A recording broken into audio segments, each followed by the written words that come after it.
স্বরাষ্ট্র উপদেষ্টা অবসরপ্রাপ্ত লেফটেন্যান্ট জেনারেল মোহাম্মদ জাহাঙ্গীর আলম চৌধুরী জানিয়েছেন, তফসিল ঘোষণার পরই নির্বাচনের জন্য লটারির মাধ্যমে মাঠ প্রশাসন ঢেলে সাজানো হবে।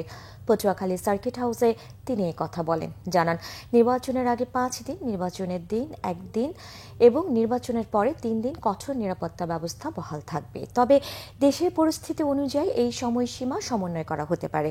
সেনাবাহিনী 30,000 সদস্য এখন মাঠে আছে উল্লেখ করে জাহাঙ্গীর আলম চৌধুরী জানান, নির্বাচনের সময় প্রায় 1 লাখ সেনা সদস্য মোতায়েন থাকবে।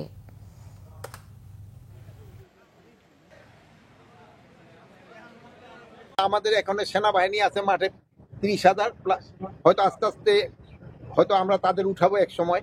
আর এরপরে ওই সময় আমরা প্রায় 1 লাখের মতো সেনাবাহিনী নিব, প্রায় 1,50,000-এর মতো আমাদের পুলিশ থাকবে, 35,000-এর মতো আমাদের বিজিবি থাকবে, প্রায় নেভি থাকবে প্রায় 5,000-এর মতো, কোস্টগার্ড থাকবে প্রায় 4,000-এর মতো, র্যাক থাকবে প্রায় 8,000-এর মতো, প্লাস আনসার থাকবে প্রায় 5.5 লাখ টাকার মতো। প্লাস আমরা এবার বডি ক্যাম কিনে দিচ্ছি পুলিশের। এই জন্য ইলেকশন খুব শান্তিপূর্ণভাবে হবে এবং কোথাও কোনো রকমের কোনো অসুবিধা হবে না।